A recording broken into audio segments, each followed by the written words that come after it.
तेव्हा भाजपला 82, शिवसेनेला 84, मनसेला 7 जागा, काँग्रेसला 31 जागा मिळाल्या होत्या आणि बाकीचे इतर पक्षाने अपक्षांना मिळाला होता.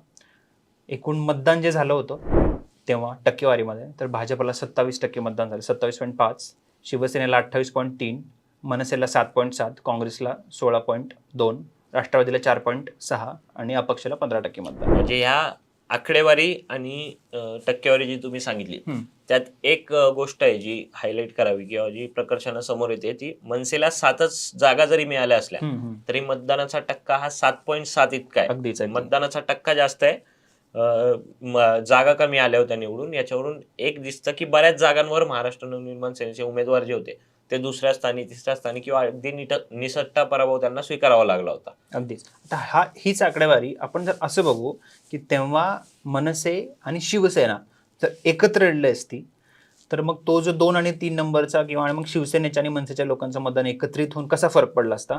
तर भाजपला तेव्हा जर शिवसेना आणि मनसे एकत्र लढली असती तर भाजपच्या 64 जागा आल्या असत्या, शिवसेना आणि मनसे युतीच्या 118 जागा आली असत्या, काँग्रेसला 25 आणि राष्ट्रवादीला 8 आणि अपक्ष 12.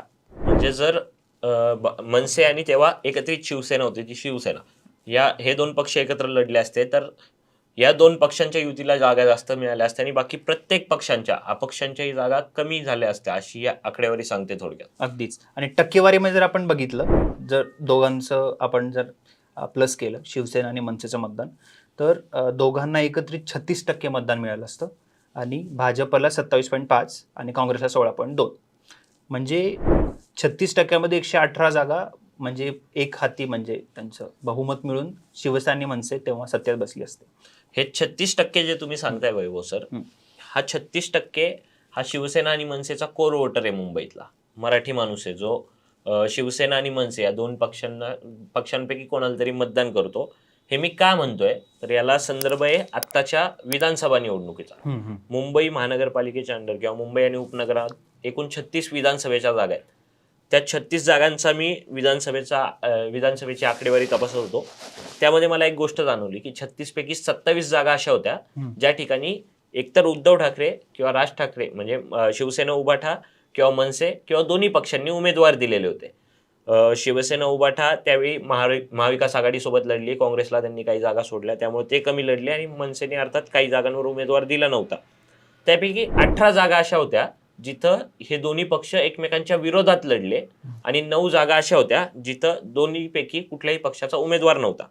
मात्र या 36 पैकी 27 जागांचा जर निकाल आपण अभ्यासला तर या 2 पक्षांना मिळून एकूण 18,23,020 असं मतदान झालेलं आहे.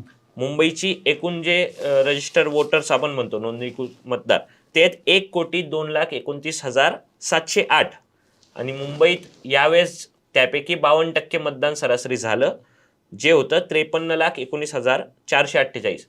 या मतदानापैकी 18,23,020 मतं म्हणजे जवळपास 35हून अधिक टक्के मतं हे फक्त शिवसेना उभाठा आणि मनसे या 2च पक्षांच्या उमेदवारांनी घेतलेले आहेत. हे आज एकीकडे महायुतीचा उमेदवार असतानाही त्यामुळं हा जो वोटर आहे 35% मुंबईतला हा कोर ठाकरेंच्या बाजूने उभा राहणारा वोटर आहे आणि तो कुठल्याही निवडणुकीत ठाकरेंच्याच बाजूने उभा राहतो हे यातून एकीकडे स्पष्ट होत आहे. अगदीच. आणि त्या दोघांचं जे 18 लाख मतदान तुम्ही सांगताय ह्याची टक्केवारी पण त्या टक्केवारीसोबत मॅच होते 35%.